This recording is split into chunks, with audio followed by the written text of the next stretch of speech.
కలిసి ఆరాధిద్దాం. నన్ను చూచువాడా, నిత్యము కాచువాడా, పరిశోధించి తెలుసుకున్నావు, చుట్టూ నన్ను ఆవరించావు. మీ అందరికీ నోటుతో పాడడానికి వస్తుంది కదా అండి, నోటెడ్గా వస్తుందా? అందరూ కలిసి నాతో పాడాలి. నన్ను చూచువాడా, నిత్యం కాచువాడా, నన్ను చూచువాడా, నిత్యం కాచువాడా, పరిశోధించి తెలుసుకున్నావు, చుట్టూ నన్ను ఆవరించావు, పరిశోధించి పాడదాం, స్పీకర్గా పాడదాం, అందరం కలిసి పాడాలి.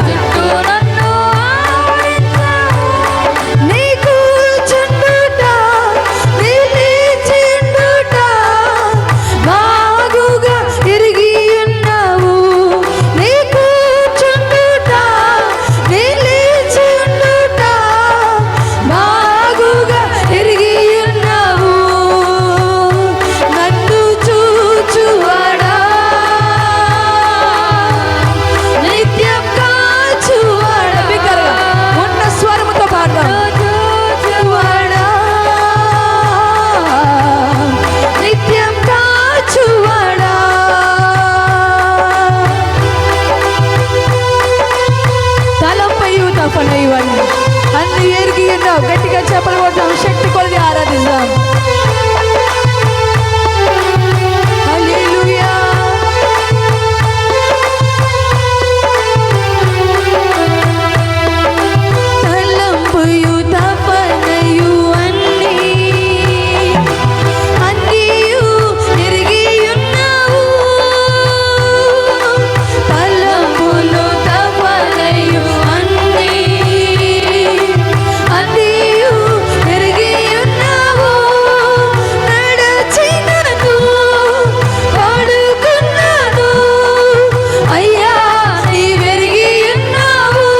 నన్ను ఆవరించావు.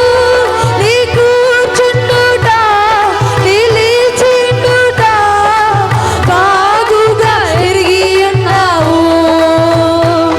నీ కూర్చుండుట నిలిచిండుట బాగుగా ఎరిగి ఉన్నావు. నీ కూర్చుండుట నిలిచిండుట బాగుగా ఎరిగి ఉన్నావు. నీ కూర్చుండుట నిలిచిండుట బాగుగా ఎరిగి ఉన్నావు. ధన్యవాదం యేసు రాజా, నీకే ధన్యవాదం. యేసు రాజా, నీకే ధన్యవాదం. యేసు రాజా, నీకే ధన్యవాదం. యేసు రాజా, నీకే ధన్యవాదం.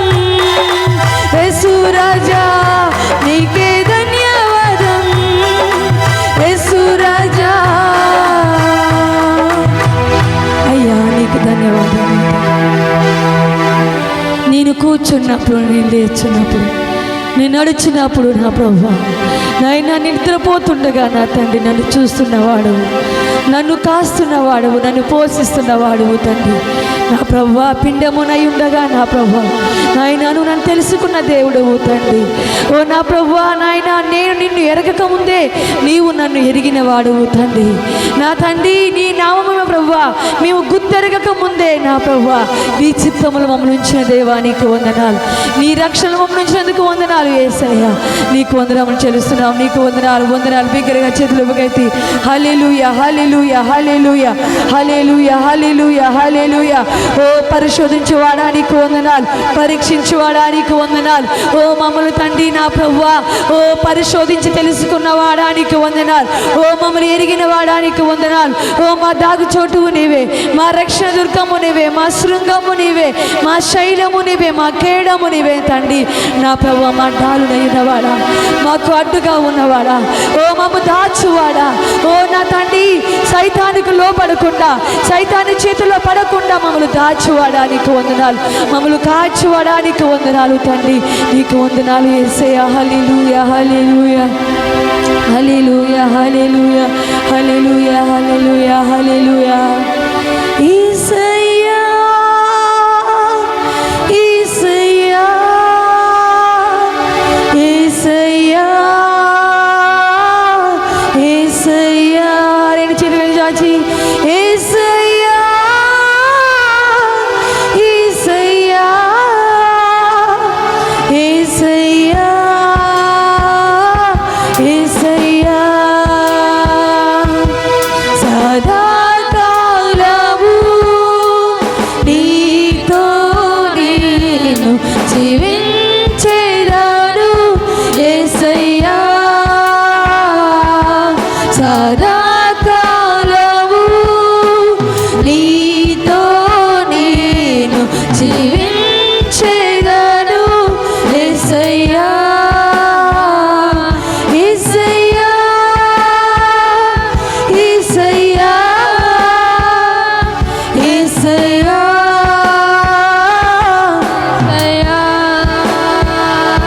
యేసయ్యా, యేసయ్యా, యేసయ్యా, యేసయ్యా,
హల్లెలూయా హల్లెలూయా.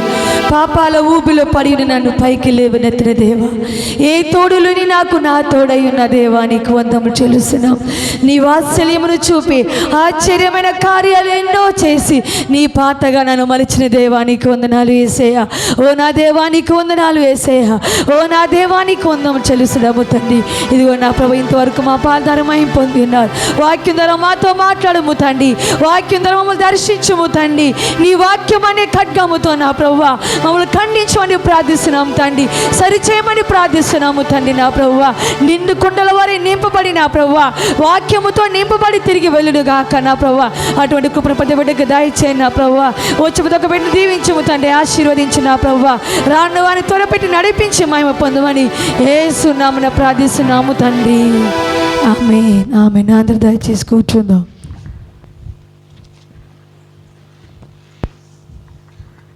ఓకే, అందరూ సంతోషంగా ఉన్నారమ్మా? హల్లెలూయా. సంతోషంగా ఉన్న వాళ్ళందరూ కూడా రెండు చేతులు పైకెత్తి మనము హల్లెలూయా చెప్దాం.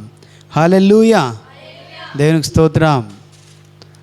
Glory to God. హల్లెలూయా.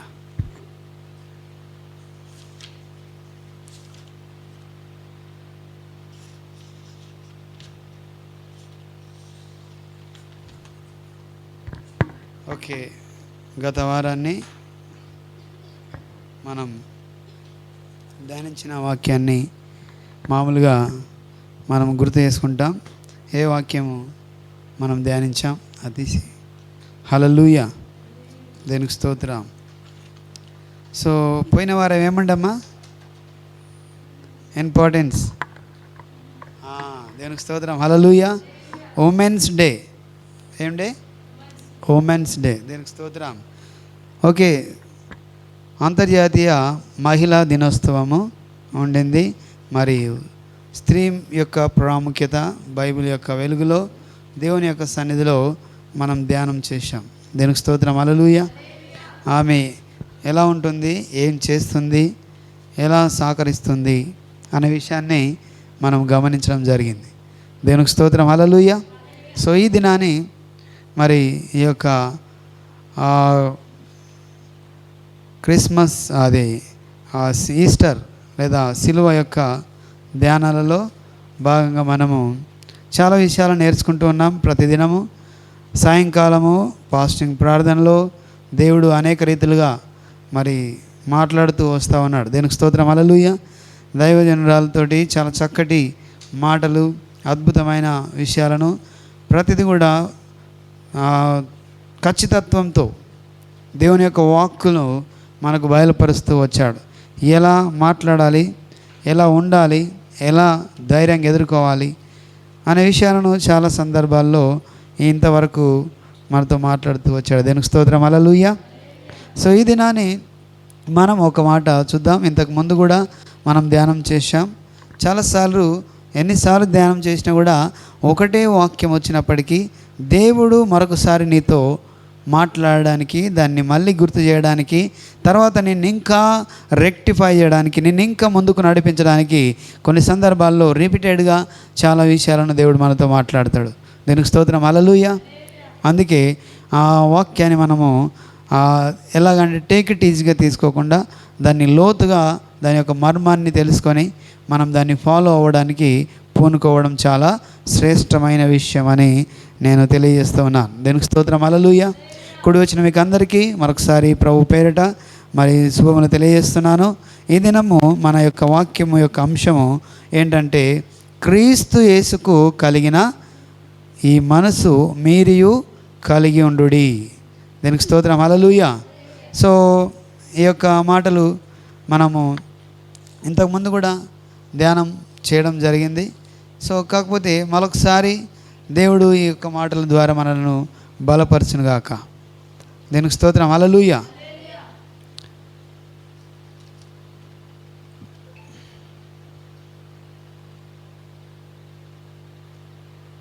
అయితే ఇంతకుముందు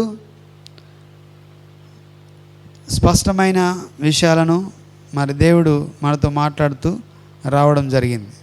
ఈ దినాన్ని కూడా మనము కొన్ని విషయాలను మనము చూద్దాం. దీనికి స్తోత్రం. హల్లెలూయా. సో మనం క్రీస్తును అంగీకరించిన విధం తర్వాత ఆయన మనతో మాట్లాడిన యొక్క విషయాలను మనం చాలా సందర్భాల్లో నెమరు వేస్తూ వాటిని తెలుసుకుంటూ వస్తూ ఉన్నాం. దేవునికి స్తోత్రం, హల్లెలూయా.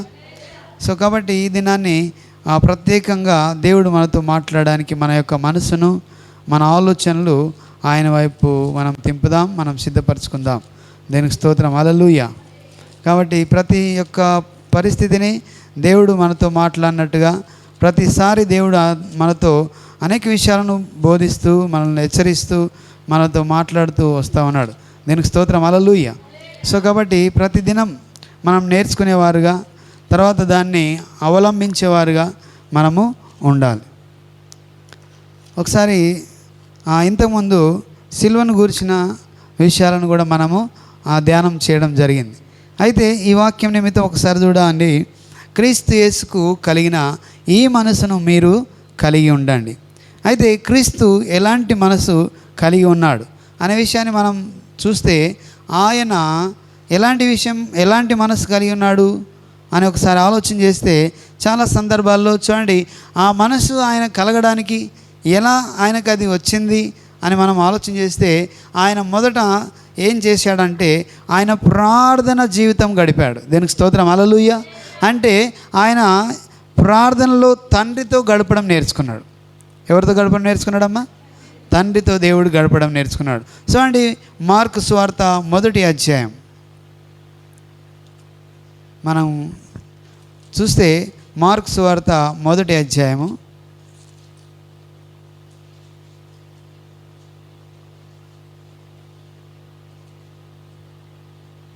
32వ వచనాన్ని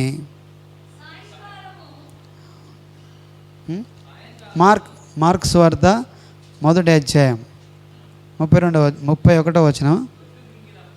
ఒక్క నిమిషం సార్, ఒక్క నిమిషం అనండి. దేనికి స్తోత్రం. మార్కు సువార్త 1వ అధ్యాయము 35వ వచనం. ఆయన పెందల కడనే లేచి ఇంకను చాలా చీకటి ఉండగానే బయలుదేరి అరణ్య ప్రదేశములకు అక్కడ ప్రార్థన చేయించుండెను. దేనికి స్తోత్రం, హల్లెలూయా. సో తర్వాత ఇంకొక వాక్యాన్ని మనం చూద్దాం. ఫిలిప్పీయులకు రాసిన పత్రిక 2వ అధ్యాయం. ఫిలిప్పీయులకు రాసిన పత్రిక 2వ అధ్యాయము 5వ వచనం. క్రీస్తు యేసునకు కలిగిన ఈ మనసు మీరును కలిగి ఉండుడి. హల్లెలూయా, హల్లెలూయా. ఈరోజు మనము ఇదే అంశాన్ని ధ్యానించబోతున్నాం. ఏంటి అంటే, క్రీస్తు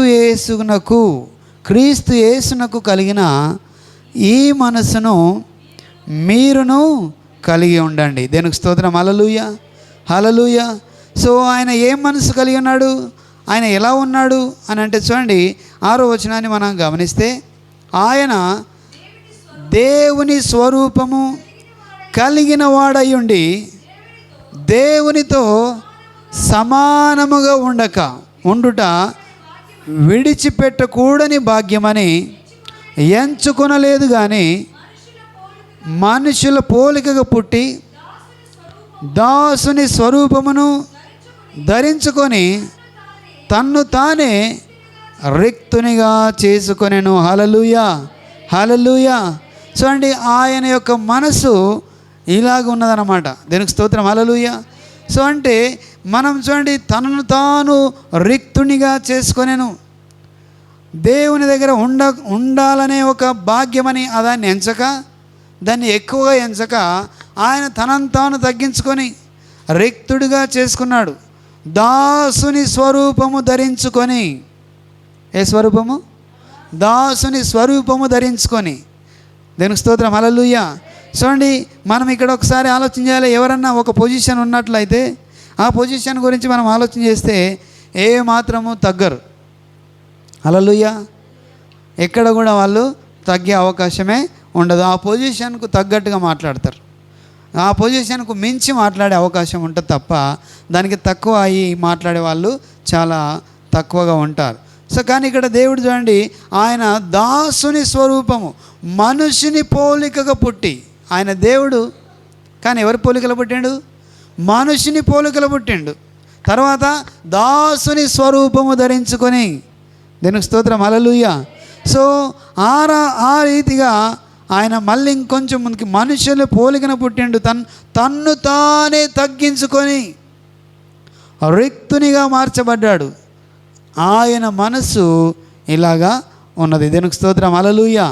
చూడండి, కొంచెము 3వ వచనం మనము చదివినట్లయితే, కక్ష చేతనైనను వృతాతిశయము చేతనైనను ఏమీ చేయక వినయమైన మనసు గలవాడై ఒకరినొకడు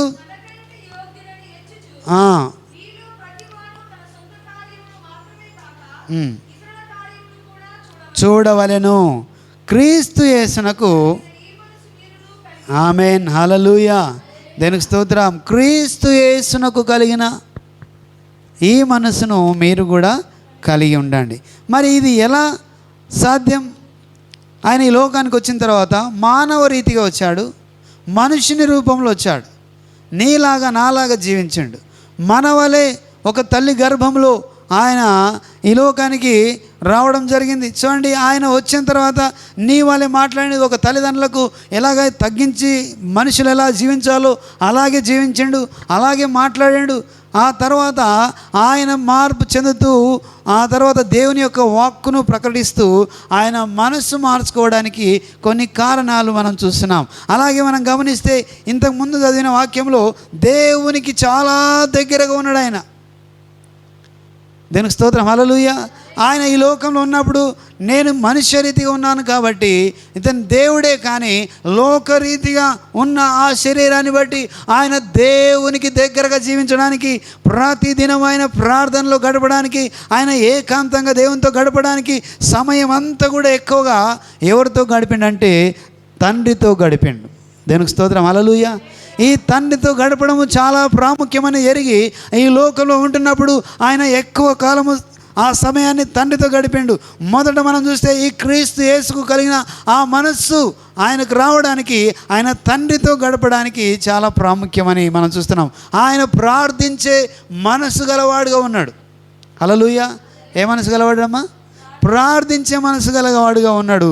అయితే చూడండి, ఒకసారి ఆ ప్రార్థనలో ఏంది మనం చూస్తున్నాం అని అంటే, మార్కు సువార్త 1వ అధ్యాయం 35వ వచనాన్ని ఇంతకుముందు కూడా మనం చూసాం, కానీ ఈరోజు ప్రత్యేక రీతిగా దేవుడు ఈ విషయాన్ని మనకు బయలుపరుస్తూ వస్తున్నాడు. అనేక విషయాలు ఇక్కడ మనం గమనించవచ్చు. ఆయన పెందల కడనే లేచి ఇంకను చాలా చీకటిగా ఉండగానే బయలుదేరి అరణ్య ప్రదేశంలోకి వెళ్ళి అక్కడ ప్రార్థన చేయుచుండెను. దీనికి స్తోత్రం, హల్లెలూయా.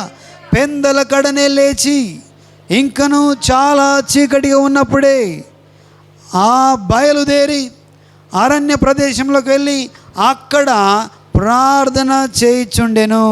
హల్లెలూయా. సో ఈ ప్రార్థనలో మనం చాలా విషయాలను మనం గమనిస్తాం. ఏం గమనిస్తామంటే, మానవ రీతిగా ఆయన ఎలా ఉన్నాడు, ఈ ప్రార్థన యొక్క సమయాన్ని మనం చూస్తున్నట్లయితే అక్కడ మనం గమనిస్తున్న విషయాలను మనం గమనించవచ్చు. ఒకటి, ఆయన ఏం చేస్తున్నాడంటే సమయం దేవునికి ఇవ్వడానికి సిద్ధపడ్డాడు. దేవునికి స్తోత్రం, హల్లెలూయా. తండ్రితో గడపడానికి ఇష్టపడ్డాడు. కుమారునిగా ఈ లోకంలో ఉంటూ, మనుష్య కుమారుడిగా ఈ లోకంలో ఉంటూ ఆయన తండ్రితో గడపడానికి ఇష్టపడ్డాడు. అయితే చూడండి, అక్కడ చాలా ఆటంకాలు ఉన్నాయి. మనం మామూలుగా అయితే మనుష్య రీతిగా ఉన్నప్పుడు నీవునేమో ఏం ఎదుర్కొంటామంటే అక్కడ అనేక విషయాలను ఎదుర్కొంటాం. పెందల కడనే లేవడం చాలా కష్టం చాలామందికి. హల్లెలూయా. అనేక మంది లేవడం అంటే నిద్రను ఆటంకపరచడం ఇష్టం ఉండదు. దానికి స్తోత్రం, హల్లెలూయా. నిద్రను ఆటంకపరచడం ఇష్టం ఉండదు. ఒక నిద్ర అనేది ఒక ఆటంకంగా మారిపోతుంది. ఇది ఆటంకంగా మారిపోయి ఏమవుతుందంటే, అబ్బా ఇంకొంచెం సేపు నిద్రపోతే బాగుండే కదా, 5 నిమిషాలు అని పడుకుంటాము, హాఫ్ అన్ అవర్ అయిపోతుంది, 1 అవర్ కూడా అయిపోతుంది. లేచి చూస్తే టైం అంతా అయిపోయింది, ఇంకా పరిగెత్తడానికి ప్రయత్నం చేస్తాం, కానీ టైంను మనం రీచ్ అయ్యే అవకాశము దాదాపుగా ఉండదు. ఎందుకంటే ఆ టైం దాటిపోయింది కాబట్టి. దేవునికి స్తోత్రం, హల్లెలూయా. కాబట్టి ఈ సమయము ఆయన ఎవరికి ఇస్తున్నాడు అని మనం చూస్తే పెందల కడనే లేచి, అక్కడ రాయబడి ఇంకా చీకటిగా, చాలా చీకటిగా ఉన్నప్పుడే నిద్ర లేచిండు ఆయన. దేవునికి స్తోత్రం, హల్లెలూయా. అంటే మనం గమనిస్తే ఆయనకు ఈ నిద్ర ఆటంకము రాలేదు. దేవునికి స్తోత్రం, హల్లెలూయా. మానవులుగా మనం ఏం చేస్తామంటే నిద్ర ఒక ఆటంకంగా మారిపోతుంది. కొన్ని పనుల కొరకు మనం పూనుకున్నప్పుడు మనం చాలా సందర్భాల్లో ఏదైనా ఖచ్చితత్వం ఇంకా పని ఉన్నప్పుడే ఏమొస్తుందమ్మా, హల్లెలూయా, ఎక్కువ నిద్ర వస్తుంది. పిల్లలు ఎగ్జామ్ కొరకు ప్రిపేర్ అవుతున్నారు అనుకోండి, వాళ్ళు చాలా చురుగ్గా ఉంటారు. అప్పుడు మామూలుగా నిద్రపోరాలు లేపి కదిపితే కూడా వాళ్ళు లేవడానికి అంతగా బలహీన పడిపోతారు కొన్నిసార్లు. అంటే అన్ని సందర్భాల్లో కాదు, కొందరు అయితే ఇలాగా వాళ్ళు నిద్ర లేవడానికి కూడా చాలా కష్టంతో కూడుకున్న పరిస్థితినిగా ఎదుర్కొంటారు. వాళ్ళు రష్ అప్ అవ్వరు, తొందరగా పడరు. ఆ నిద్ర వాళ్ళని అంటే ఈ ఖచ్చితత్వం యొక్క పని ఏం చేస్తా అంటే ఆ నిద్ర ఆటంకపరచడానికి మనకు అడ్డుగా వస్తుంది.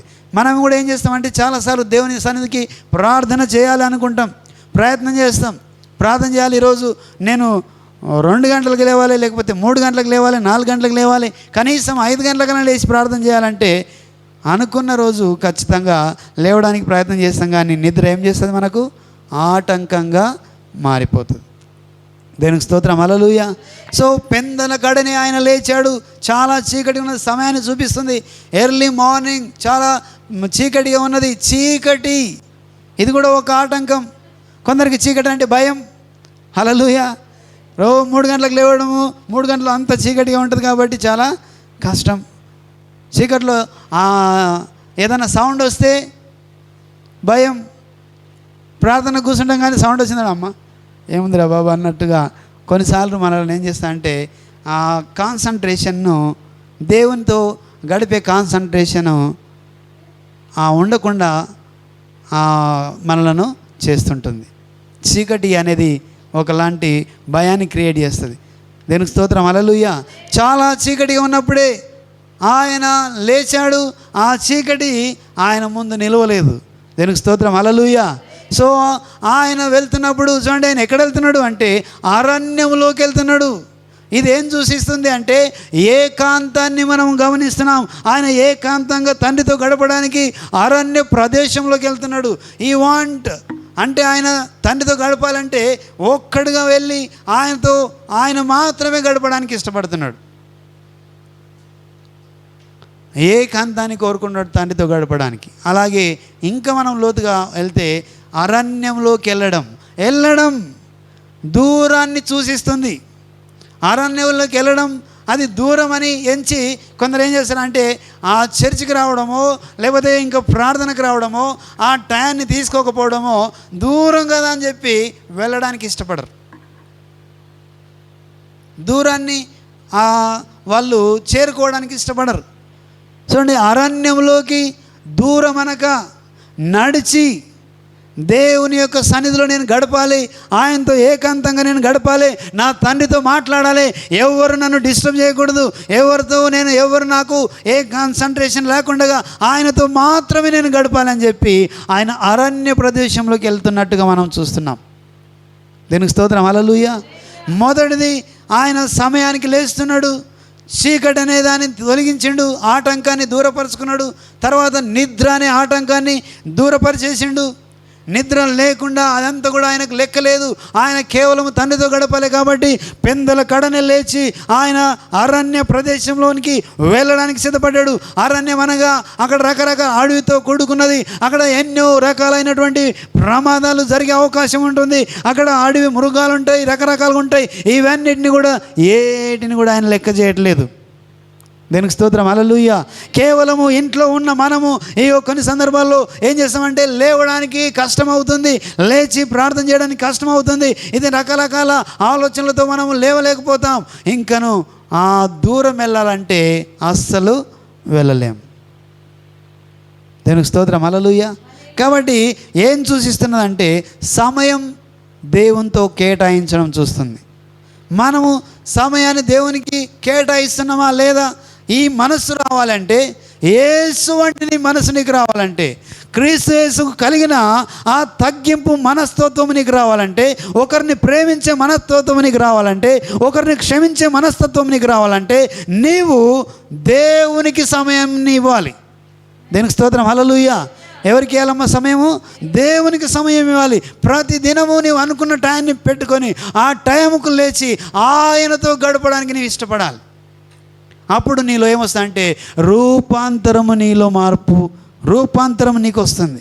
నీవు మెల్లమెల్లగా రూపాంతరం చెందుతావు. ఇంతకు ముందున్నట్లు నీవు జీవించవు. ఇంతకు ముందున్నట్లు నీ టైము వేస్ట్గా చేయవు. ఇంతకు ముందున్నట్లు నీ టైంను సద్వినియోగపరుచుకుంటావు. ఇంతకు ముందున్నట్లు ప్రతి దాని కొరకు నీవు ఏకిరపడవు. దేవుని కొరకే నీవు చూస్తావు. ఆ టైము అతనిది, ఆయనది మాత్రమే ఆ టైము. అందులో ఎవరికి నేను ఆ టైము నీవు ఇవ్వవు. ఆ టైంలో నీవు దేవునితో మాట్లాడతావు. ఆయనకు మాత్రమే నీవు ఇస్తావు.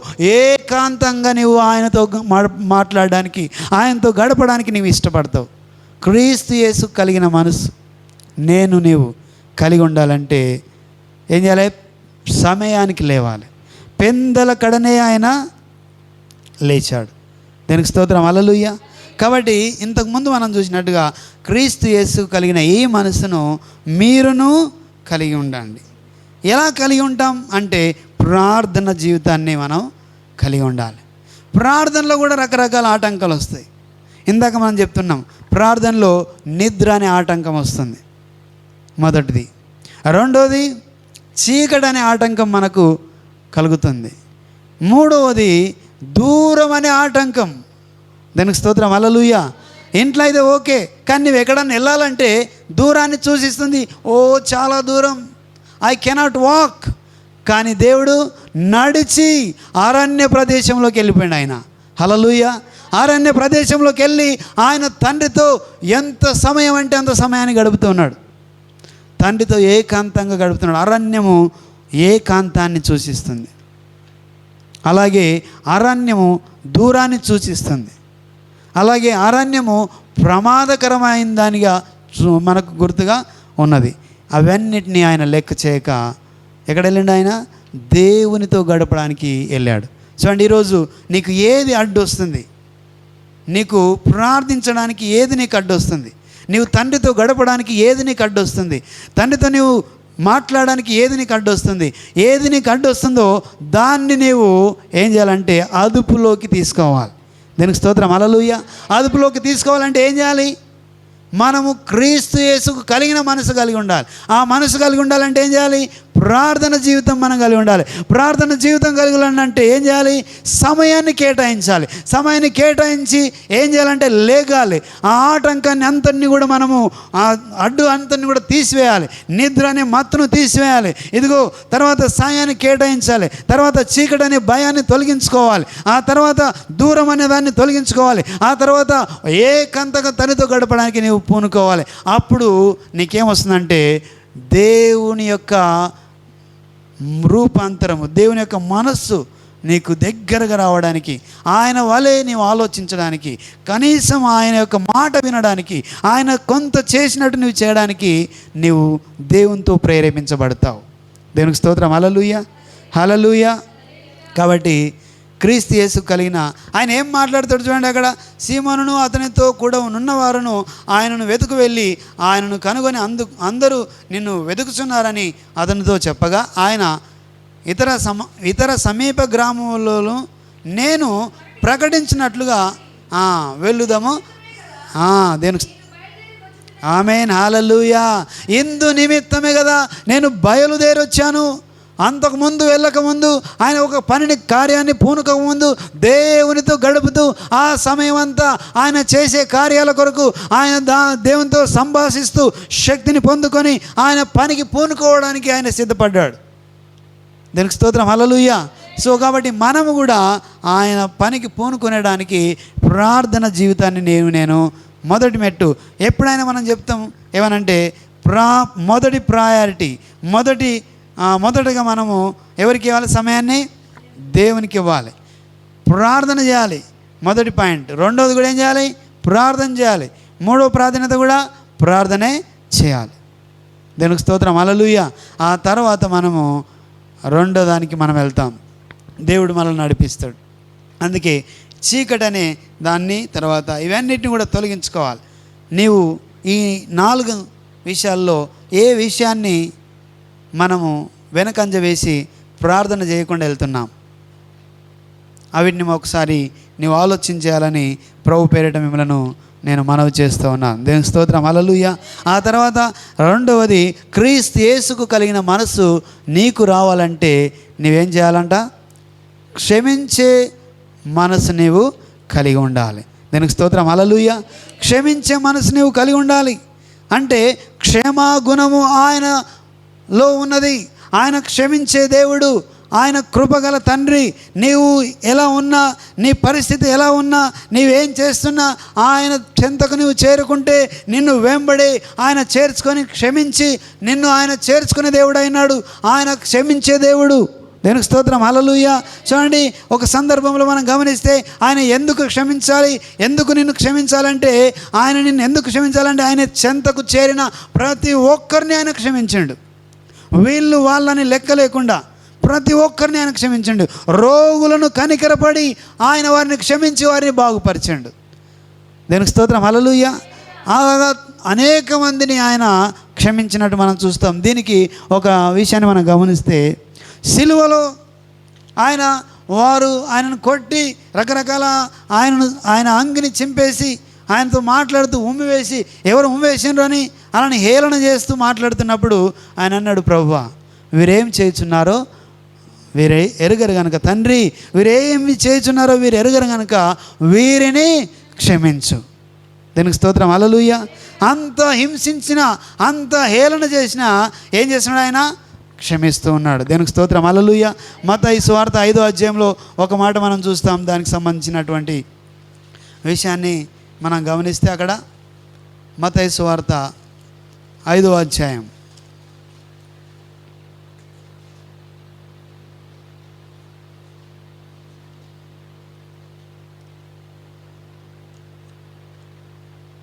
దేవునికి స్తోత్రం, హల్లెలూయా.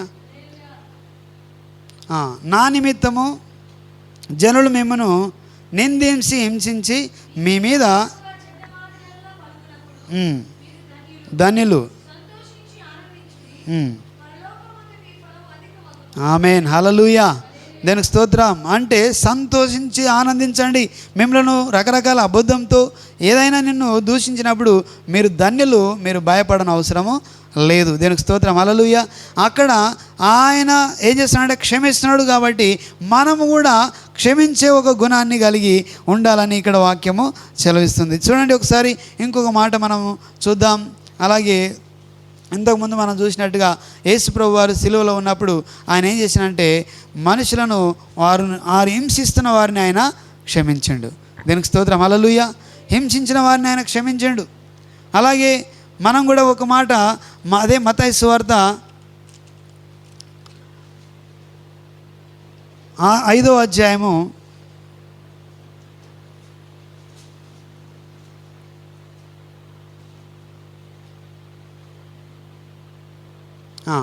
44వ వచనం.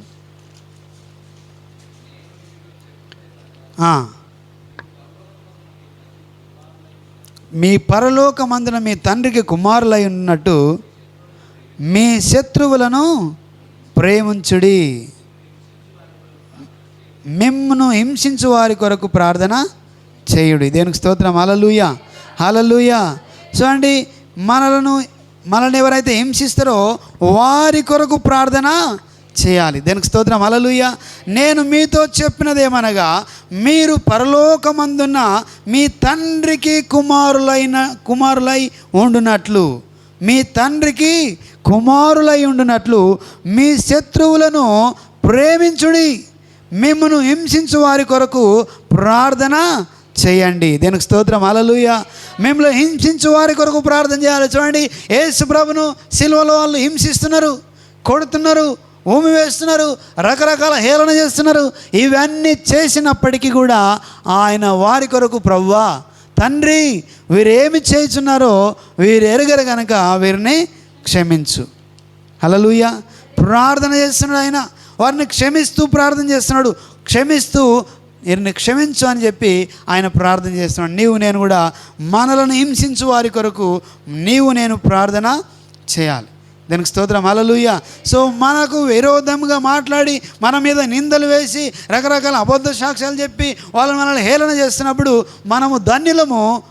ఆయన కొరకు మనం ప్రార్థన చేయాలి, వారి కొరకు మనం ప్రార్థన చేయాలి, ఆమె కొరకు మనం ప్రార్థన చేయాలి. వారిని క్షమించమని దేవుణ్ణి వేడుకున్నట్టుగా మనం ప్రార్థన చేయాలి. ఎందుకంటే పరలోకమందున తండ్రికి కుమారులగునట్లు, ఎవరా? పరలోకమందున్న తండ్రికి కుమారులగినట్లు మనం ఏం చేయాలంట? ప్రార్థన చేయాలి. ఆ మనస్సు నీకు రావాలంటే, క్రీస్తు యేసుకు కలిగిన మనస్సు నీవు నేను పొందుకోవాలంటే క్షమించే గుణము కలిగి ఉండాలి.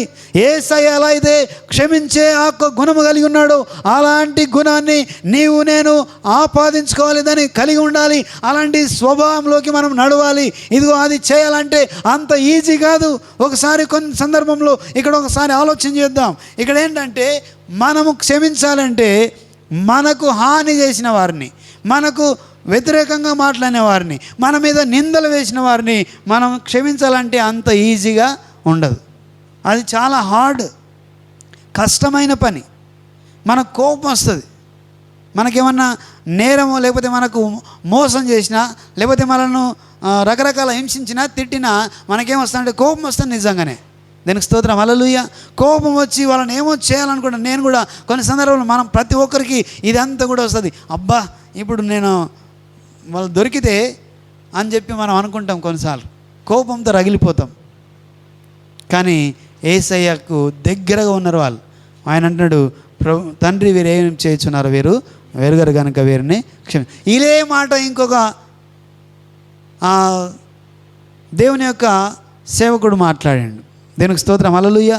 బైబిల్ గ్రంథంలో ఎవరు? స్టెఫెను అంటున్నాడు.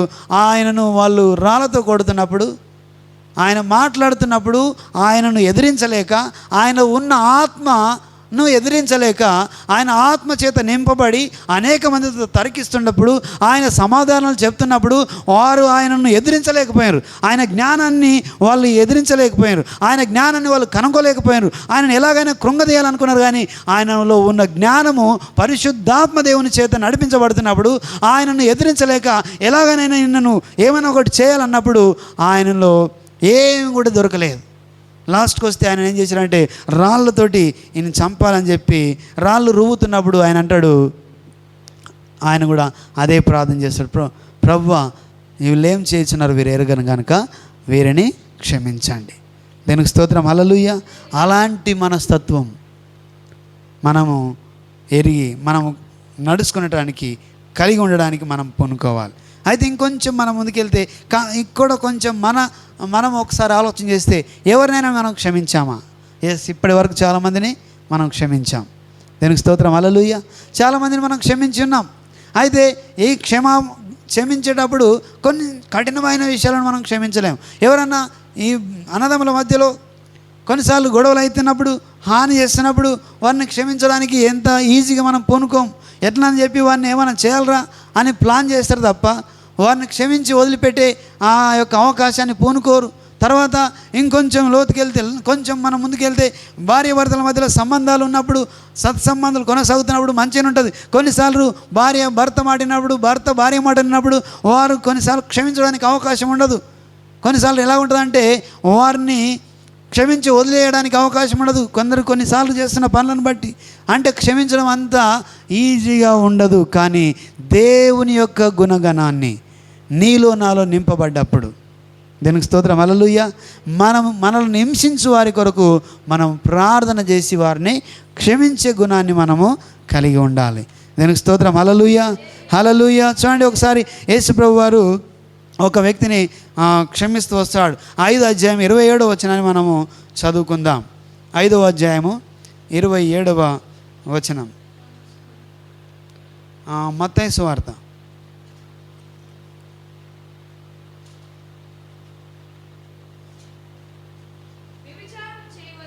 వ్యభిచారం చేయవద్దని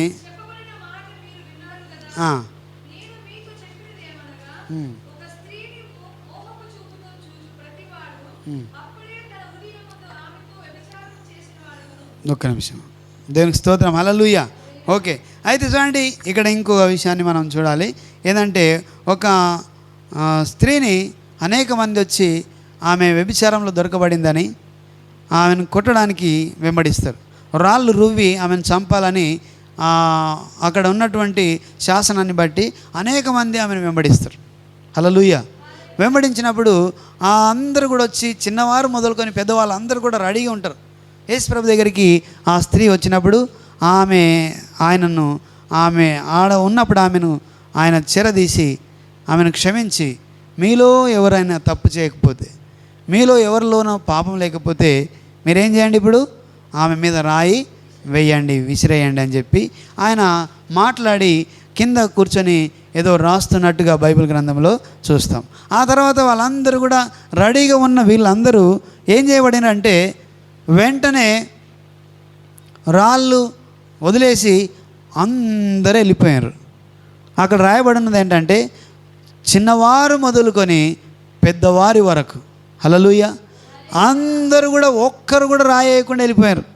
అంటే దాని అర్థం వీళ్ళందరూ కూడా తప్పులో ఉన్నారు, వీరందరూ కూడా రకరకాలైనటువంటి వ్యసనాలతో తప్పులో ఉన్నారు. కాబట్టి వాళ్ళంతా కూడా పాపంలో ఉన్నారనే సంగతిని అక్కడ గుర్తించి వాళ్ళందరూ కూడా వెళ్ళిపోయినారు. ఎవరు రాయకపోతే ఆమెను చేరదీసి, అమ్మ ఇక మీదట నీవు ఇలాగా చేయకు అని చెప్పి ఆమెను క్షమించి దేవుడు ఆమెను పంపించాడు. దేవునికి స్తోత్రం, హల్లెలూయా. అందుకే మీతో నేను ఏం చెప్తున్నా అంటే, ఇదిగో వ్యభిచారం చేసిన తిరిగి రాళ్ళు తీసుకొని కొట్టినారు, కానీ ఇప్పుడు ఏం చేయాలి మీరు అంటే కనీసము థాట్ కూడా చేయకూడదు, ఆలోచన కూడా చేయకూడదు. అంత లోతైన విషయాన్ని మనం గమనించాలి. ఒకరిని చెడు చూపుతో మనం చూడకూడదు, మోహం చూపుతో మనం చూడకూడదు. అలాగా అయితే నీవు వ్యభిచరించినట్టుగే, నీవు తప్పులో పడ్డట్టుగే, నీవు తప్పు చేసినట్టుగే అని వాక్యం సెలవిస్తున్న దేవునికి స్తోత్రం, హల్లెలూయా. దేవుడు మాట్లాడుతున్నాడు. ఆ రోజు వాళ్ళు రాళ్ళు రువ్వకుండా వెళ్ళిపోయారు, కానీ ఈరోజు నువ్వు థింకింగ్ చేసినా కూడా అది తప్పు, అది థింక్ చేయడమే ఒకలాంటి పాపం అని చెప్పి యేసు ప్రభు వారు తెలియజేస్తూ ఉన్నాడు. దానికి స్తోత్రం, హల్లెలూయా. క్షమించే గుణము కలిగి ఉండాలి. అంత ఆమెను కూడా ఆయన ఏం చేసినంటే క్షమించి ఆమెను వదిలేసి, అమ్మ ఇక మీదట ఇలాంటి పాపము చేయకు. దానికి స్తోత్రం, హల్లెలూయా. సో ఇంతటి ఆ స్త్రీని కూడా దేవుడు చేర్చుకొని, ఆయన దేవుడై ఉన్నాడు కాబట్టి, ఆయన స్వభావం వేరు కాబట్టి, ఆయన మనస్సు వేరు కాబట్టి, ఆ మనస్సు ఏమైందంటే క్షమించే మనస్సు కాబట్టి ఆమెను చేరదీసి క్షమించి వారందరి ఎదుట ఆమెను వదిలేసిండు. దీనికి స్తోత్రం, హల్లెలూయా. చూడండి, నీకు నాకు క్రీస్తు యేసుకు కలిగిన ఈ యొక్క మనస్సు మనం కలిగి ఉండాలి. మనము దేవుని యొక్క మనసును, ఆయన యొక్క గుణగణాలను మనం కలిగి ఉంటే ఇలాంటి వారిని మనం క్షమిస్తాం. ఇలాగ తప్పు చేసిన వారిని క్షమించే గుణాన్ని మనం పూనుకుంటాం. మనల్ని హింసించే వారిని మనము ప్రార్థించి మనం క్షమిస్తాం.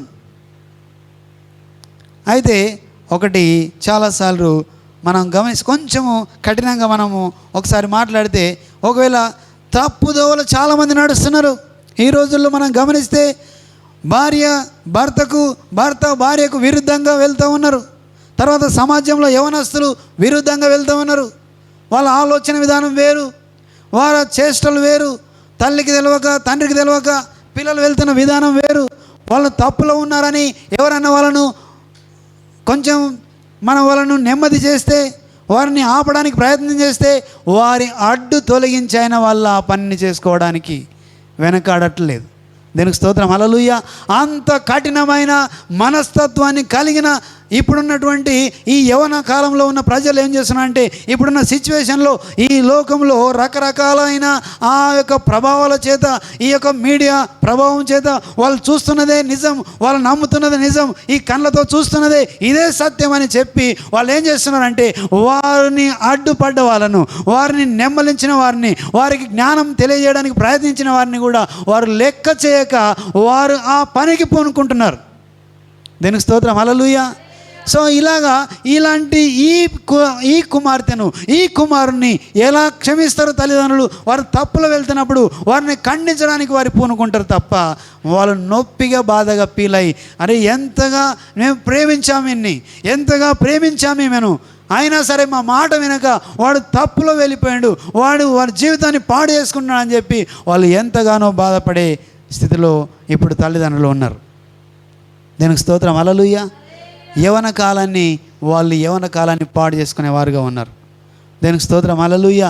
అందుకే మనం చూస్తాం ఇంకొకటి దగ్గర ఏమనంటే యవనస్తులు ఎలా ఉన్నారంటే వాళ్ళు జారత్వం నుంచి పారిపోవాలి. హల్లెలూయా. యేసేపు ఏం చేసినామా, ఆయన పారిపోయాడు. దీనికి స్తోత్రం. హల్లెలూయా. తనను తాను నిలువరించుకోవడానికి ఆయన పారిపోయాడు. దేవుని యొక్క శక్తిని ఆయన పొందుకున్నాడు. దేవుని మాటలు ఆయనలో ఉన్నాయి కాబట్టి ఆయన ఆ ఉద్దేశపూర్వకంగా ఆయన పారిపోవడం జరిగింది. ఈరోజు ఈ యవన స్త్రీలు, యవన అమ్మాయిలు, యవన అబ్బాయిలు ఏం చేస్తున్నారంటే వాళ్ళు పారిపోవడం కాదు, సూటిగా అక్కడికే వెళ్తున్నారు. తప్పులో నడవడానికి వెళ్తున్నారు, తప్పు చేయడానికి భయపడలే. కానీ ఈ దేవుని నమ్మిన బిడలుగా, దేవుని నమ్మిన కూతురులుగా, యవనస్తురాలుగా నీవు నేను ఈ లోకం అనే దాంట్లో ఉన్నప్పటికీ కూడా నీవు దాని యొక్క ఆ ప్రభావానికి లోను కాకుండా దేవుని మనసును ఎరిగి, ఇదిగో క్రీస్తు యేసు కలిగిన ఈ మనసు నీవు కలిగి నీవు తప్పు చేయడము, ఆలోచన చేయడమే ఈ తప్పని ఎరిగితే నీవు దాని చుట్టూ దాన్ని తిరిగి కూడా చూడవని దేవుని యొక్క ప్రేరట మేము నిన్ను హెచ్చరిస్తున్నాను. దీనికి స్తోత్రం. హల్లెలూయా. ఎందుకంటే వాక్యము నీ ఎదుట ఉన్నది. ఏమన్నాడు బైబిల్ గ్రంథంలో? దావీదు మహారాజు అన్నాడు, దేవా నేను నీ ఎదుట పాపము చేయకుండా వాక్యము నా హృదయంలో ఉంచుకొని ఉన్నాను. నేను పాపం చేయొద్దంటే వాక్యాన్ని నా హృదయంలో ఉంచుకున్నాను కాబట్టి నేను పాపం చేయడానికి వెళ్ళట్లే. దీనికి స్తోత్రం. హల్లెలూయా. అయితే అలాగే సుకార్ అనే గ్రామానికి వెళ్తున్నప్పుడు అక్కడ ఒక స్త్రీ ఆ బావి మీద నీళ్లు చేదుకుంటూ ఉన్నప్పుడు ఆయనకు ఎదురుపడ్డప్పుడు ఆమె, అయ్యా అమ్మ నాకు నీళ్ళు ఇవ్వవా అని అడిగితే, ఇది చాలా లోతైన బావి, నీళ్ళు చేదుకోవడానికి నీ దగ్గర ఏం లేదు కదా, ఎలా అని అంటే ఆమెను అడిగినాక ఆమె, నీళ్ళు నా దగ్గర కూడా నీళ్ళు ఉన్నాయి, అవి నేను ఇచ్చే నీళ్ళు తాగితే దాహం వేయదు అని అన్నప్పుడు ఆమె ఆ బకెట్ అవన్నీ కూడా పక్కకు పెట్టి, అయ్యయ్యా నాకు ఇయ్యవా అని అడిగింది. అడిగితే నువ్వు వెళ్ళి ఏం చేయాలి, నువ్వు నీ పేనమెట్టిని తీసుకురా. దీనికి స్తోత్రం. హల్లెలూయా. తీసుకురమ్మా అని అంటే, ఇది లేదయ్యా అన్నది. ఇంతకుముందు నీకు కలిగి ఉన్నారు, ఇప్పుడు నువ్వు వేరే వాళ్ళతో ఉంటున్నావు అని చెప్పి మాట్లాడితే ఆమె వెంటనే తనను తాను మార్పులోకి తీసుకొచ్చుకున్నది. యేసయ్య మాటలు వినంగానే ఆమెలో ఉన్న ఆలోచనలన్నీ కూడా మారిపోయినాయి. నేను నిజమే చెప్పావు, ఏం మాట్లాడుతున్నావు అని చెప్పలేదామె, నువ్వు నిజమే మాట్లాడావు అని చెప్పి తనను తాను ఒప్పింపు చేసుకున్నది. ఆమె ఒప్పుకోలుకు వచ్చింది. ఎస్, నేను మెస్సయ్యను కనుక్కున్నాను, ఇదిగో నా జీవితం మంతటిని కూడా ఆయన నన్ను బయలుపరిచిన నేను మెస్సయ్యను కనుక్కున్నాడు, ఇతనే మెస్సయ్య అని చెప్పి పరుగున అక్కడ ఉన్న పరిస్థితిని వదిలేసి ఊరిలో ఉన్న వారందరికీ కూడా ఆమె సువార్త ప్రకటించింది. అంటే ఎవరిని ఆయన క్షమిస్తున్నాడు? వ్యభిచార స్త్రీని కూడా ఆయన క్షమిస్తున్నాడు. ఆమెలో మార్పు వచ్చింది. ఆమె మార్పు చెంది యేసుని వెంబడించడం కాదు, ఊరందరికీ కూడా సువార్త ప్రకటిస్తుంది. ఇదిగో నేను మెస్సయ్యను కనుక్కున్నాను, నా గురించి, నా యొక్క భవిష్యత్తును, లేకపోతే నాకున్న ఆ పాత రోత జీవితాన్ని గురించి నాతో మాట్లాడిన ఈయనే మెస్సయ్య, ఈయనే యేసు అని చెప్పి అందరిని తీసుకొచ్చి ఆయన చూపెట్టింది. ఆయన అంటాడు, అప్పుడు వాళ్ళందరూ అంటారు, మేము చూసి నమ్ముతున్నాం. హల్లెలూయా. కాబట్టి క్షమించే గుణము కలిగిన దేవుడు. దీనికి స్తోత్రం. హల్లెలూయా. నీవెవరో నిన్ను మాట్లాడి నీలో మార్పు తీసుకురావడానికి ఆయన నిన్ను క్షమిస్తాడు. ఆమెలో మార్పు తీసుకురావడానికి ఆమెను క్షమించి ఆమెను రూపాంతరపరిచిన దేవుడు. దీనికి స్తోత్రం. హల్లెలూయా. నీవు ఏ తప్పులో ఉన్నావు, ఏ స్థితిలో ఉన్నావు, ఏ ఆలోచనలో ఉన్నావు, కానీ దేవుడు ఈరోజు నీతో మాట్లాడుతున్నాడు. నీవు క్షమించే గుణము దేవునికి ఉన్నది, నిన్ను క్షమిస్తాడు. అలాగే నీవు క్షమించే గుణము నీవు తెచ్చుకోవాలి. నిన్ను ఎవరైతే హింసిస్తున్నారో, నిన్ను ఎవరైతే హేళన చేస్తున్నారో, అలాగే మనం కూడా క్షమించాలి. కొన్నిసార్లు మనం మాట్లాడుతున్నప్పుడు కొందరైతే పిచ్చిగా ప్రవర్తిస్తుంటారు, ఇంట్లో ఉండరు, తర్వాత వాళ్ళ ప్రవర్తన వేరు, వాళ్ళ ఆలోచనలు వేరు. వారిని క్షమించాలంటే, లేకపోతే భార్యగా ఆమె భర్తను క్షమించడం అంటే అంత ఈజీ కాదు, భర్తగా భార్యను క్షమించడం అంటే అంత ఈజీ కాదు. కానీ నీవు నేను క్షమించాలి, వారిలో మార్పు తీసుకురావడానికి. దీనికి స్తోత్రం. హల్లెలూయా. వారిని క్షమించి దేవుని వైపు తింపడానికి దేవుడే వారిని క్షమించి ఆయన వాళ్ళలో మార్పు తీసుకొచ్చాడు. క్రీస్తు యేసుకు కలిగిన ఈ మనస్సు నీకు కావాలంటే మనలో ఏముండాలి? క్షమించే యొక్క మనస్తత్వము మనకు ఉండాలి. దీనికి స్తోత్రం. హల్లెలూయా, హల్లెలూయా. కాబట్టి నీవు నేను క్షమించే మనస్సు కలిగిన వారిగా మనము ఈరోజు ఉండాలని దేవుని వాక్యం ద్వారా మనము హెచ్చరించబడుతున్నాం. చూడండి, పిల్లలను క్షమిస్తున్నాం కానీ పిల్లలు మాట వినట్లే. కానీ కొన్ని సందర్భాల్లో దేవుడు ఏమన్నాడంటే నడవవలసిన త్రోవను ముందే నేర్పించండి. ఒకవేళ దాని నుంచి వారు తప్పిపోరని చెప్పిండు. ఒకవేళ వాళ్ళకి నడవవలసిన త్రోవను వారికి నేర్పించకపోతే నిజంగానే వారు తప్పిపోయే ప్రమాదము ఈ ప్రస్తుత పరిస్థితిలో ఉన్నదని మనం దేవుని యొక్క వాక్యం ద్వారా మనం హెచ్చరించబడుతున్నాం. దేవునికి స్తోత్రం. హల్లెలూయా. ఆయనను వారిని దారి తప్పకుండా జాగ్రత్తగా దేవునికి అప్పచెప్పి ప్రార్థించి వారి కొరకు మనము అనుదినము దేవుని సన్నిధిలో గడిపేవారుగా ఉండాలని దేవుని యొక్క వాక్యం మనల్ని హెచ్చరిస్తూ ఉన్నది. దేవునికి స్తోత్రం. హల్లెలూయా. క్షమించే గుణం మనము ఆ యొక్క క్రీస్తు యేసు కలిగిన క్షమించే గుణాన్ని మనము కలిగి ఉండాలి. దీనికి స్తోత్రం. హల్లెలూయా. సో అలాగా దేవుడు ఈ రకంగా అనేక మందిని క్షమించండు. ఇంకొక మనం ఒక క్షమాపణ కొరకు ఇంకొక దాన్ని మనం గమనిస్తే, ఇంతకుముందు చాలాసార్లు మనం చూసాము ఆ వాక్యము. ఒక వ్యక్తి మంచం మీద మనం పోయిన అంతకుముందు వాక్యంలో కూడా ఈ మాట మనం చూసాం. మంచాన్ని మీద పడిన వ్యక్తిని దగ్గర తీసుకొచ్చి పైనుంచి ఆయన దింపి ఆ ముందల పెడితే ఆయన ఏమన్నాడమ్మా? నీవు బాగా అయిపోయినావు అని చెప్పిండా? చెప్పలేడు. ఏమని చెప్పిండు? మనుషుడా, నీ పాపాలు క్షమించబడి ఉన్నవి. దేనికి స్తోత్రం. హల్లెలూయా. ఆయన ఆ పాపము చేత అక్కడ పడి ఉన్నాడని ఆ వ్యక్తిని చూడగానే నీవు బాగా అవుతున్నావు అని చెప్పలేడు యేసయ్య. ఇదిగో మనుషుడా, నీ పాపాలు క్షమించబడి ఉన్నవి అని చెప్పి ఆయనతో మాట్లాడుతున్నాడు. క్షమించడం. వాళ్ళు అక్కడ ఉన్న వాళ్ళందరూ కూడా ఆశ్చర్యపోయినారు. ఎవరు ఈయన క్షమించే అధికారం ఎలా వచ్చింది ఈయనకు అంటే, వారి యొక్క హృదయాన్ని ఎరిగిన దేవుడు అన్నాడు, క్షమించమని చెప్పడం సులభమా, నీ పరుపెత్తుకొని నడిచి లేచి నడువు వెళ్ళమని అనడము సులభమా? ఏది సులభము? దీనికి స్తోత్రం. హల్లెలూయా. క్షమించడం సులభము కాదు. ఒక పాపిని క్షమించాలి, వాడు చేసిన పాపానికి బట్టి వాడిని క్షమించాలంటే, వాడు చేసిన తప్పును క్షమించాలంటే అది అంత ఈజీ కాదు. ఆ అధికారము ఆయనకుంటే తప్ప, ఆ క్షమించే అధికారము వారికి ఉంటే తప్ప, ఆ గుణము వారికి ఉంటే తప్ప వారిని క్షమించలేము. ఆయన యేసయ్య ఆ వ్యక్తి యొక్క పాపాన్ని క్షమించండు. మనుషుడా, నీ పాపాలు క్షమించబడి ఉన్నవి. అప్పుడు తర్వాత నీ పరుపెత్తుకొని నీవు లేచి నడు. దీనికి స్తోత్రం. హల్లెలూయా. క్షమించడం అంత ఈజీ కాదు. మనకు బాధేస్తుంది. ఎందుకంటే కళ్ళ ముందే మనకు తప్పు, మనకు హాని కలిగించిన వ్యక్తులు ఉన్నప్పుడు మనం అంత ఈజీగా వాళ్ళని క్షమించడానికి మన మనసు ఒప్పుకోదు. ఎందుకంటే వారు రకరకాలుగా మనకు చేశారు కాబట్టి ఎట్లా క్షమించాలి అని చెప్పి మన కోపంతో రగిలిపోతాం. దీనికి స్తోత్రం. హల్లెలూయా. వారిని క్షమించే ఆస్కారాన్ని మనం ఎక్కడ కూడా ఉండదు.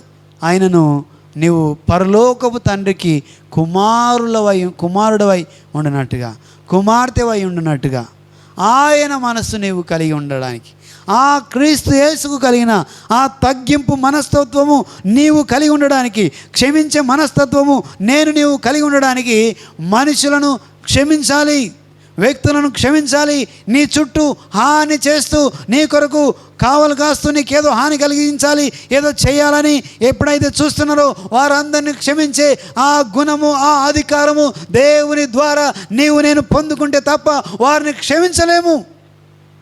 దీనికి స్తోత్రం. హల్లెలూయా. ఎందుకంటే క్షమించడం అంత ఈజీ కాదు. మాట్లాడొచ్చేమో కానీ మనసు తరుక్కుపోతుంది, హృదయం తరుక్కుపోతుంది. వాళ్ళు చేసిన పనులు గుర్తొస్తున్నప్పుడు మన హృదయం తరుక్కుపోతుంది. ఎలా? వీరిని క్షమించాలి. హల్లెలూయా. ఆయనను మనము క్షమించాలి. ఎందుకంటే దేవుణ్ణి ప్రేమిస్తున్న నీవు, దేవుని కుమారుడుగా, దేవుని కుమార్తెగా నీవెవరిని క్షమించాలి? ఆ హాని కలిగించడానికి సిద్ధంగా ఉన్నా, లేకపోతే వారిని నిన్ను హింసించడానికి సిద్ధంగా ఉన్నా, నీకు వ్యతిరేకంగా ఉన్న వ్యక్తులను మనం ఏం చేయాలంటే క్షమించాలి. దీనికి స్తోత్రం. హల్లెలూయా. క్షమించే ఆ అధికారం దేవుని నుంచి నువ్వు పొందుకోవాలి. క్షమించే ఆ మనసును దేవుని నుంచి పొందుకోవాలి. దీనికి స్తోత్రం. హల్లెలూయా. అప్పుడు మాత్రమే మనం క్షమిస్తాం. ఎందుకంటే క్రీస్తు యేసుకు కలిగిన ఆ మనసు మనం కలిగి ఉండడం అంటే అంత ఈజీ కాదు. కానీ నీవు దేవుని కుమారుడిగా, దేవుని కుమార్తెగా ఆ మనసును నీవు ఆపాదించుకోవాలి. దేవునికి స్తోత్రం. హల్లెలూయా. ఆపాదించుకొని వారిని క్షమించే అవకాశాన్ని మనము తీసుకోవాలి. ఎందుకంటే వారు కొడుతున్నా, వారు తిడుతున్నా, వాళ్ళు రకరకాల హేళన చేస్తున్నా, తండ్రి వీరు ఏమి చేస్తున్నారో వీరెరుగను గనుక వీరిని క్షమించుము. దానికి స్తోత్రం. హల్లెలూయా. ఇంకా మనం కొంచెం ఆలోచన చేస్తే ఒక వేరే రకమైనటువంటి వ్యక్తులతో మనం అనుకున్న మనకు దగ్గరగా ఉన్న వాళ్ళు వెళ్తున్నప్పుడు, లేకపోతే రకరకాల వ్యసనాలతో గురి అవుతున్న వ్యక్తులను క్షమించడం అంటే అంత ఈజీ కాదు. కానీ దేవుని ప్రేమతోటి, దేవుని కనికరంతోటి నేను వారిని క్షమించి దేవుని వైపు వారిని తెంపి దేవునికి అప్పచెప్పడమే మన పని అయి ఉన్నది. అదొక్కటి మనం మాత్రము చేయగలం. చూడండి, ఒకసారి మనం ఇంతకుముందు చదువుకున్న ఆ వాక్య భాగాన్ని మరొకసారి మనం చదువుదాం. దేవునికి స్తోత్రం. హల్లెలూయా.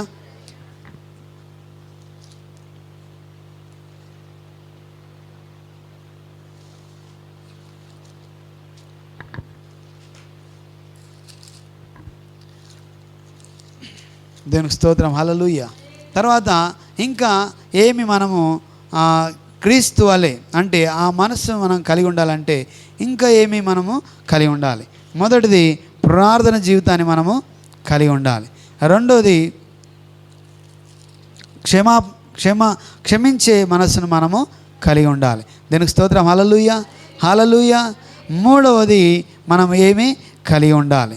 దీనికి స్తోత్రం. హల్లెలూయా. ఆ విధంగా ఒకరి పనిని మనము భరించేవారుగా ఉండాలి. దీనికి స్తోత్రం. హల్లెలూయా.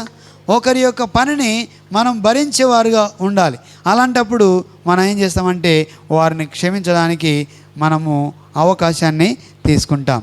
లేకపోతే మనం వారిని క్షమించే అవకాశమే ఉండదు. చూడండి, ఒకసారి మీలో ప్రతివాడును తన సొంత కార్యములను మాత్రమే కాక ఇతరుల కార్యములను కూడా చూడవలెను. దీనికి స్తోత్రం. హల్లెలూయా. పైన కొంచెం ముందుకెళ్తే మనం చదువుకుందాం. పైన కొంచెం ముందు మనం చదువుదాం. కక్ష చేతనైనను హృదాతిశయము చేతనైనను ఏమీయు చేయక వినయమైన మనస్సు గలవారై ఒకరినొకడు తనకంటే యోగ్యుడుగా ఎంచి మీలో ప్రతివాడును తన సొంత కార్యములను మాత్రమే కాక ఇతరుల కార్యములను కూడా చూడవలెను. దీనికి స్తోత్రం. హల్లెలూయా. ఇతరుల కార్యములను కూడా చూడాలి అంటే ఏం చేయాలి? హెల్ప్ చేయాలి. సహాయము అందించేవారుగా ఉండాలి. మూడవది ఏంటమ్మా? సహాయం అందించేవారుగా ఉండాలి. క్రీస్తు యేసుకు కలిగిన ఆ మనస్సు నీకు రావాలంటే సహాయాన్ని అందించేవాడుగా ఉండాలి. దీనికి స్తోత్రం. హల్లెలూయా. మొదటిది ప్రార్థన చేయాలి. రెండవది క్షమించే గుణము నీవు కలిగి ఉండాలి. మూడవది సహాయం అందించేవారుగా ఉండాలి, సహాయం చేయవారుగా ఉండాలి. దీనికి స్తోత్రం. హల్లెలూయా. యేసు ప్రభువారు అనేక సందర్భాల్లో అనేకులకు ఆయన సహాయాన్ని అందించాడు. కష్టకాలంలో ఉన్నప్పుడు దేవుడు అనేక మందిని ఆ కష్టం నుంచి వారిని విడుదలిచ్చాడు. కష్టకాలంలో వారు యెహోవాకు మొరపెట్టగా వారిని ఆ కష్టంలో నుంచి, ఆ ఆపదల నుంచి వారిని ఆయన విడిపించెను అని మనం చూస్తాం. దీనికి స్తోత్రం. హల్లెలూయా. కాబట్టి సహాయం అందించేవారుగా మనం ఉండాలి. వెళ్తున్నప్పుడు ఇక్కడ ఒక వ్యక్తి పడి ఉన్న స్టోరీ మనకు తెలుసు. అనేక మంది వెళ్తాడు. సమరేడు వచ్చి ఆ వ్యక్తిని చూసి అయ్యో ఏమైంది దానికి పడిపోయానని చెప్పి ఆయన తీసుకొని వెళ్ళి ఆయన ట్రీట్మెంట్ ఇస్తాడు. దానికి స్తోత్రం. హల్లెలూయా. ట్రీట్మెంట్ ఇచ్చి అతన్ని అన్ని రకాలుగా ఆదుకొని ఆయనకు సహాయం చేయవాడుగా ఉన్నాడు ఆయన. ఇదిగో నా హృదయము ఈ సమరయుని యొక్క వ్యక్తిని కలిగినటువంటి హృదయం కలిగి సహాయం అందించేవారుగా ఉండాలి.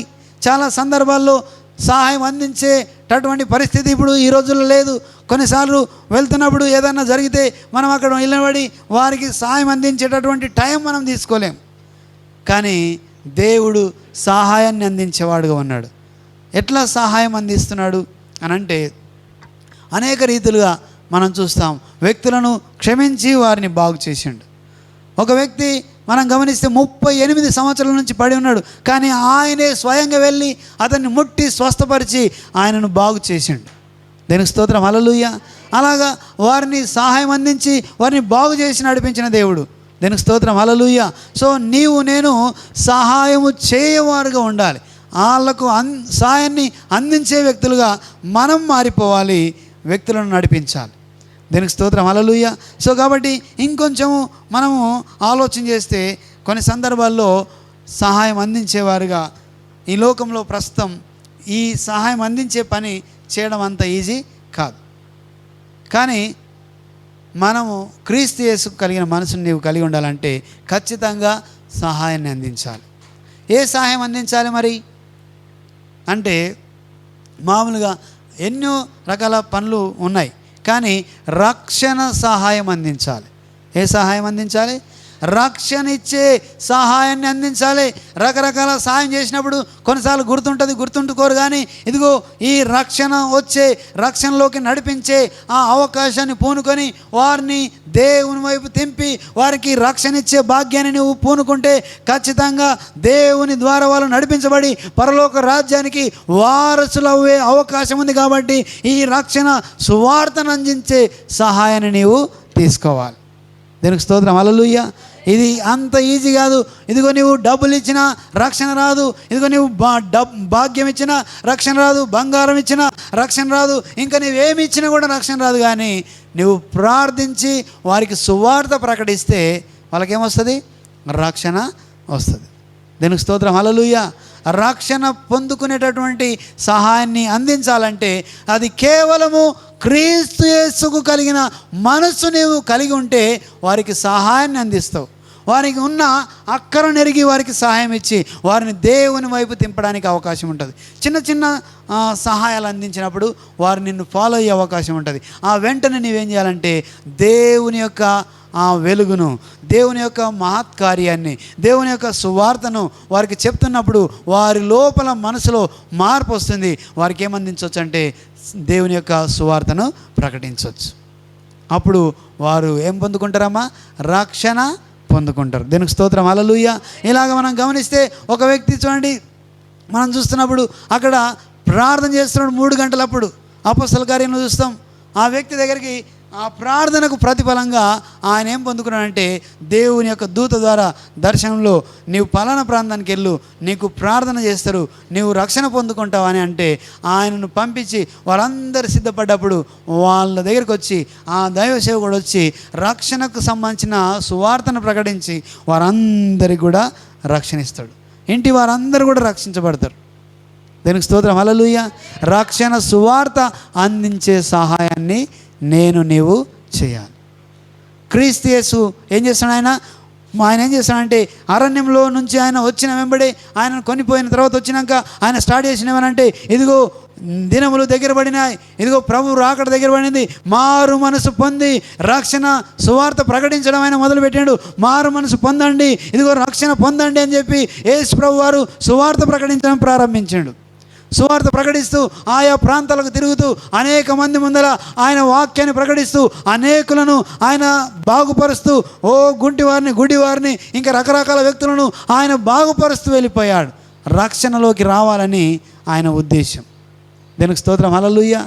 ఆయన చూడండి, ఆయన ఎక్కడ వెళ్ళినంటే ఆయన ఈ ప్రాంతం కూడా వెళ్తూ ఆ ప్రాంతం కూడా వెళ్తూ ఆయన రకరకాల ప్రాంతాలు కూడా వెళ్తూ ఇదిగో చీకట్లో ఉన్న ప్రజల దగ్గరికి గలిలయ ఆ ప్రాంతానికి వెళ్ళి అక్కడ అనేక మంది చీకట్లో ఉన్నారంట, వారి ప్రాంతంకి వెళ్ళి అక్కడ కాపురం ఉండి అక్కడ వారికి సువార్త ప్రకటించడానికి వెళ్ళాడు.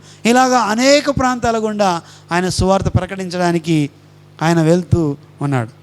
ఇదిగో ఈరోజు నీకు ఆ భాగ్యం దొరికింది, నాకు ఆ భాగ్యం దొరికింది. క్రీస్తు యేసు మనస్సు సువార్త చేయాలని, అనేకులను దేవుని యొక్క ప్రేమను అందించాలని ఆయన చూసి అనేకులకు సహాయం అందిస్తూ వచ్చాడు. ఈరోజు నీవు నేను రక్షణ సువార్త అనే సహాయాన్ని మనము ప్రజలలోకి తీసుకెళ్ళాలి. దీనికి స్తోత్రం, హల్లెలూయా. క్రీస్తు యేసు కలిగిన నీ మనసు నీవు కలిగి ఉండాలంటే మొదటిది ప్రార్థన చేయాలి, రెండవది క్షమించే గుణము కలిగి ఉండాలి, మూడవది సహాయాన్ని అందించే ఆ మనస్తత్వం నీవు కలిగి ఉండాలి. అది కూడా సువార్త సహాయాన్ని అందించే మనస్తత్వం. దేవునికి స్తోత్రం, హల్లెలూయా. అప్పుడు అనేకులు దేవుని యొక్క సువార్తను అందుకొని నిజంగానే వారికి రక్షణ వస్తుంది. వారు పరలోక రాజ్యానికి వారసులు అయ్యే అవకాశాన్ని పూనుకుంటారు. కాబట్టి ఇలా ఈ 3 విషయాలే కాదు, ఇంకా చాలా విషయాలను మనము ఈ యొక్క వాక్యంలో ధ్యానం చేస్తాం. దేవునికి స్తోత్రం, హల్లెలూయా. కాబట్టి క్రీస్తు యేసు కలిగిన ఈ మనసు నీవు కలిగి ఉండాలంటే మొదటిది ప్రార్థన జీవితం, ఆ తర్వాత క్షమించే మనస్సు, ఆ తర్వాత సహాయం అందించేటటువంటి మనస్తత్వాన్ని నీవు కలిగి ఉండాలి. అలాంటప్పుడు ఖచ్చితంగా నీవు క్రీస్తు యేసుకు కలిగిన ఆ మనసు నీవు కలిగి ఉండి దేవుని పరిచర్యము, దేవుని సువార్తను, దేవుని వాక్యాన్ని ఈ ప్రజల్లో, ఈ ప్రాంతంలో, ఈ యొక్క లోకంలో ప్రకటిస్తూ నీవు జ్యోతి వలె వెలిగిపోతావు. దేవునికి స్తోత్రం, హల్లెలూయా. నీవు జ్యోతి వలె మారిపోతావు అని దేవుని వాక్యం సెలవిస్తుంది. అందరం కూడా లేచి నిలబడదాం. పరిశుద్ధాత్మ దేవా, నీకు వందనాలు తండ్రి. ఈ దినం నాతో మాతో ప్రతి ఒక్కరితో మాట్లాడిన ఈ మాటలను బట్టి నీకు వందనాలు. పరిశుద్ధుడానికి స్తోత్రం చెల్లిస్తున్నాం. సజీవుడానికి వందనాలు. రాజులకు రాజ్యానికి వందనాలు. మహోన్నతుడానికి స్తోత్రం తండ్రి. ప్రభువా, ఇక్కడ ప్రతి బిడ్డను మీరు దర్శించండి. ఒక్కొక్కరిని మీరు ప్రభువా, ప్రతి ఒక్కరిని మీరు దర్శించండి. నీకు వందనాలు చెల్లిస్తున్నాం. ఇదిగో క్రీస్తు యేసుకు కలిగిన ఈ మనస్సు, నీ మనసు ఎంత గొప్పదంటే, ఇదిగో నీవు మనుష్య రీతిగా ఈ లోకానికి వచ్చావయ్యా. అయ్యా, నీవు తండ్రితో ఉండే ఆ గొప్ప భాగ్యమని ఎంచక, ఇదిగో మనుష్య రీతిగా దాసునిగా మారిపోయి నిన్ను నీవు తగ్గించుకొని రిక్తునిగా చేయబడి ఈ లోకానికి వచ్చావు తండ్రి. నీకు వందనాలు. ప్రతి బిడ్డను మీరు దర్శించండి. ఈ యొక్క విషయంలో తండ్రి ప్రతి బిడ్డను ప్రభువా ఈ దినం మీరు దర్శించమని ప్రార్థిస్తున్నాం. అయ్యా, నీ మనసు మేము కలిగి ఉండాలి. క్రీస్తు యేసు కలిగిన ఈ మనసు మేము కలిగి ఉండాలంటే తండ్రి ఇదిగో ప్రార్థన జీవితం మేము కలిగి ఉండాలి. ప్రార్థనలో రకరకాల ఆటంకాలు వస్తాయి. వాటన్నిటినీ మేము ఆ ఆటంకాలన్నింటినీ కూడా అయ్యా దాటి వెళ్ళి మేము దాన్ని పూనుకొని నీతో గడపడం నేర్చుకోవాలి. ఆ తర్వాత క్షమించే గుణము మేము కలిగి ఉండాలి. ఆ తర్వాత సహాయాన్ని అందించే, ఆ సువార్త ప్రకటించే ఆ మనస్సు మేము కలిగి ఉండాలి.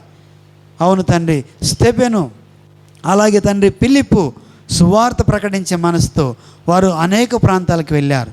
వారు తండ్రి కొట్టబడ్డారు అయ్యా, వారు నలగొట్టబడ్డారు అయ్యా, అత సాక్షులుగా మారిపోయారు. ఇదిగోనైనా నీకు కలిగిన మనస్సును మేము కలిగి ఉండాలంటే ఈ యొక్క విషయాలను కలిగి మేము ముందుకు వెళ్ళేవారుగా ప్రతి బిడ్డను మీరు దర్శించండి. ప్రతి ఒక్కరిలో మార్పు తీసుకురండి. ప్రతి ఒక్కరు తన రూపాంతరం చెంది ఇదిగో రక్షణ సువార్త అందించే ఆ మనస్సు కలిగి ఉందురుగాక. అయ్యా, అనేకులను వారు ప్రేరేపించుదురుగాక. క్షమించే గుణము కలిగి ఉందురుగాక. అయ్యా, క్షమించి వారు మనసులను సంపాదించుకుందురుగాక. అయ్యా, నీకు వందనాలు తండ్రి. ప్రార్థించి నీ యొక్క శక్తిని వారు పొందుకుందురుగాక. ప్రార్థించి నీ మనసును మేము కలిగి ఉందుముగాక. అయ్యా, ప్రతి ఒక్కరిలో ఈ మనసు తండ్రి, నీ మనసు ప్రతి ఒక్కరిలో అది వచ్చినట్టుగా సహాయం దయచేయి. ప్రతి ఒక్కరిని దాన్ని పొందుకున్నట్లుగా నీ ప్రేమను, నీ జాలిని, నీ కృపను మా మీద చూపించి అది మేము పొందుకునే భాగ్యం ప్రతి ఒక్కరు అయ్యా వారు కలిగి ఉందురుగాక. అలాంటి మనస్తత్వం ప్రతి ఒక్కరిలోకి వచ్చునుగాక. నీ కృప చూపించండి. నీ నామానికి మహిమ తెచ్చుకోండి ప్రభువా. ప్రతి ఒక్కరు తండ్రి మీరు దర్శించి మహిమ పొందుమని యేసు సర్వశక్తి గల నామములో అడిగి స్తుతించి వేడుకుంటున్నాం మా పరమ తండ్రి. ఆమేన్, ఆమేన్, హల్లెలూయా. పాట పాడుతూ దేవనామాన్ని మాయింపరుద్దాం. మన మధ్యలో ఉన్న వెంకటేష్ సార్ వచ్చి పాట పాడుతున్నప్పుడు మనకున్న కానుకలను దశంభాగాలను మనం వేయవలసిందిగా మనం చేస్తున్నాను.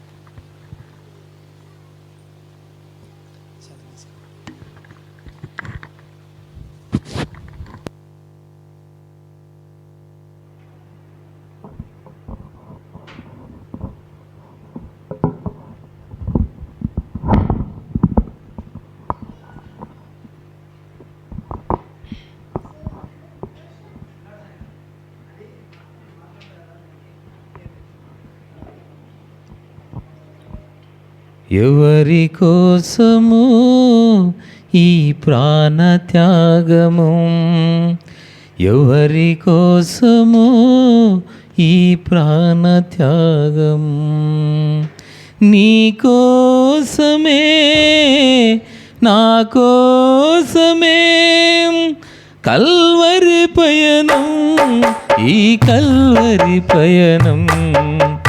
ఎవరి కోసము ఈ ప్రాణత్యాగము, ఎవరి కోసము ఈ ప్రాణత్యాగము.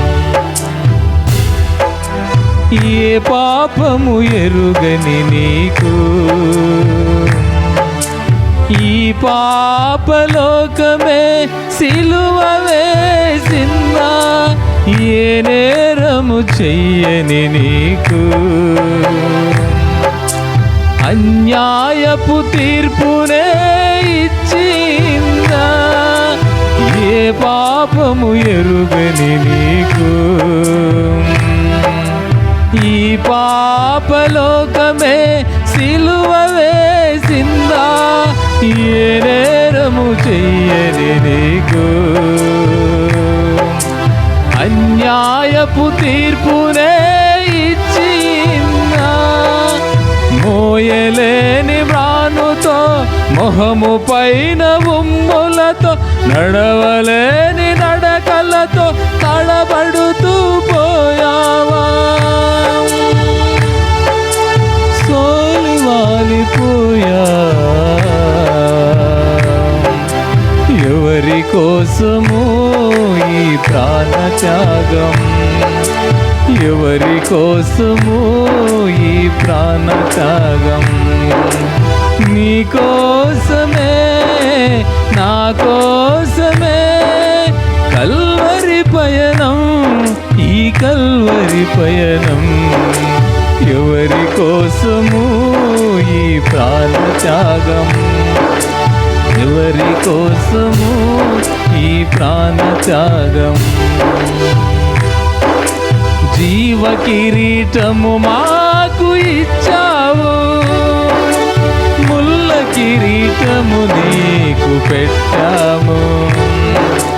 జీవ జలములు మాకు ఇచ్చావు, చేదు చిరకను నీకు ఇచ్చాము. జీవ జలములు మాకు ఇచ్చావు, ముల్ల కిరీటము నీకు పెట్టాము.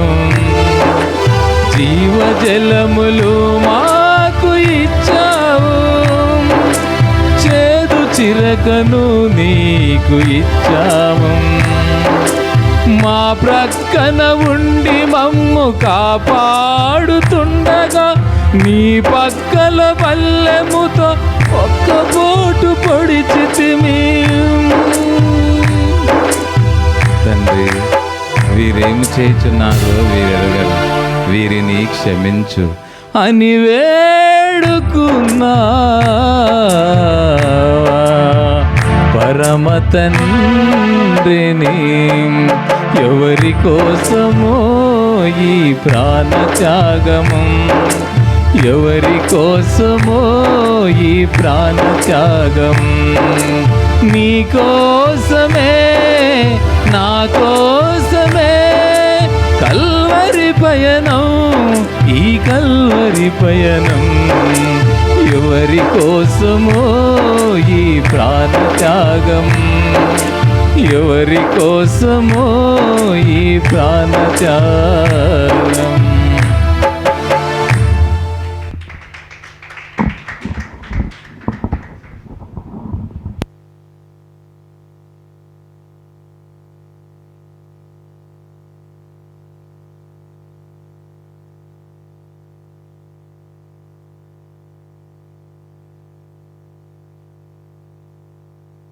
హల్లెలూయా, దేవునికి స్తోత్రం. చివరి ప్రార్థన చేసుకుందాం. పరిశుద్ధుడా నీకు వందనాలు తండ్రి, మహోన్నతుడా మా పరమ తండ్రి. ఈ దినం ప్రభువా మాతో మాట్లాడావు. ఇంకను ప్రభువా క్రీస్తు యేసు కలిగిన ఈ మనస్సును మేము కలిగి ఉండడానికి అనేక విషయాలను మేము చేయవలసి ఉన్నది.